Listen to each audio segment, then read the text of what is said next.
thought that.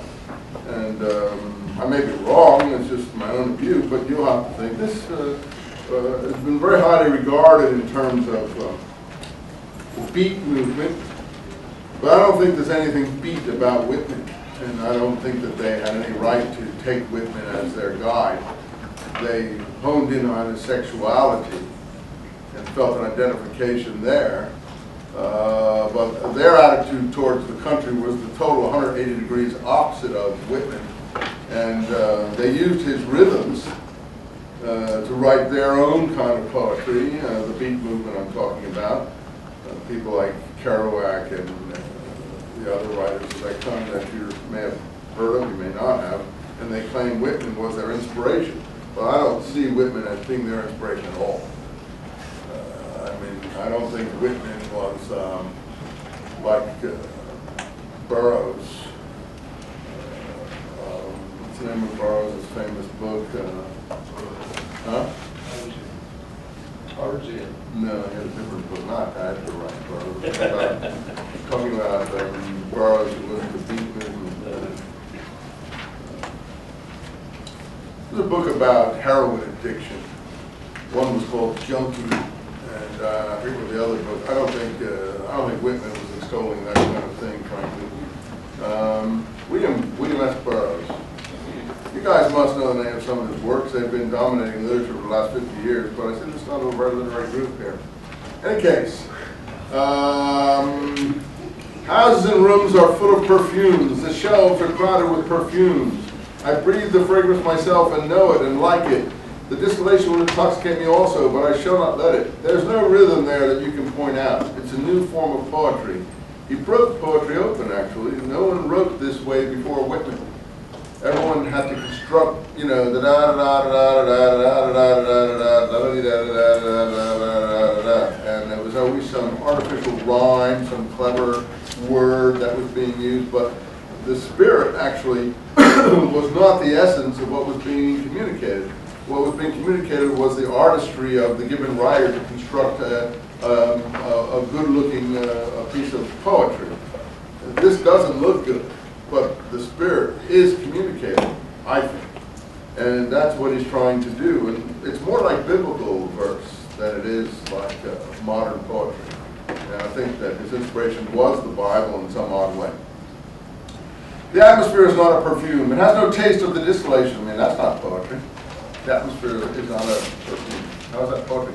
And you feel that there is an unconscious rhythm here, which is why I'm reading it to you. If that takes hold and begins to hypnotize one. It is odorless. It is for my mouth forever. I am in love with it. You hear the syncopation there. It's Whitman was very intoxicated by opera. He used to go to the opera all the time in New York City and hang out there, you know, in the cheap seats, looking, you know, in the standing room and go. And he obviously took a lot of inspiration from the musical rhythms that he heard. I will go to the bank by the wood and become undisguised and naked. I am mad for it to be in contact with me. And again, reading it, you feel the American syntax, but you can't put your finger on it. If I was an English person, it wouldn't sound like this.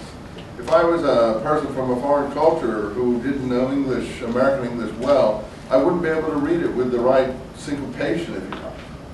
The smoke of my own breath echoes, ripples. I think Bush actually would probably do well with this, better than his prepared speech, because these are 4 or 5 phrase lines, 4 or 5 word phrases, you know, all strung together in a kind of rhythm, and that's all Bush can put together is 4 or 5 words at a time, which is why he loses his debates with Kerry, because Kerry can, you know, spin out 50 or 60 words, but Bush is only able to say, "We'll smoke them out," or something like, "You can run but you can't hide." I think that's all he can do, because he's not an intellectual. You know, that doesn't mean he's a bad person. It just means that he doesn't function intellectually. And I don't have the same page here. It's on to myself. Okay. First, I'm in paragraph 2. The smoke of my own breath echoes, ripples, buzz, whispers, love root, silk thread, crotch, and vine. Now, you know when he gets in the crotch that he really means the crotch. And he's not talking about some some kind of vegetable tangle or shrubbery that he maybe have talked about in the earlier few words. So for that kind of thing, you know, he isn't being totally forthcoming, but for that kind of thing, he's been, at his own time, people thought he was dirty. He was Howard Stern of his own time, not to dignify Stern with any respect. My respiration and inspiration, the beating of my heart, there it is, those 4-word lines, or 4 beat lines, the beating of my heart, there are 5 beats there.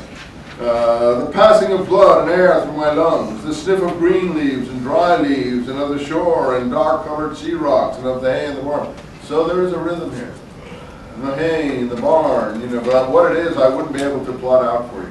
In other words, you can't do like you might have done in secondary school, plot the rhythm of this poem. You wouldn't be able to do it because it's an unconscious rhythm. The sniff of green leaves and dry leaves, and of the shore and dark-colored sea rocks, and of the hay in the barn. These are not high-sounding words, just simple things. The sound, he created words like belched words. That really wouldn't have been a word. The sound of the belched words of my voice loose to the edge of the wind, a few light kisses, a few embraces, a reaching around of arms, a play of shine and shade on the trees, the supple boughs wag, and sentences that go on for pages. That light alone, or on the rush of streets, or along the fields and hillsides, the feeling of health, the full moon trill, the song of me, there, song of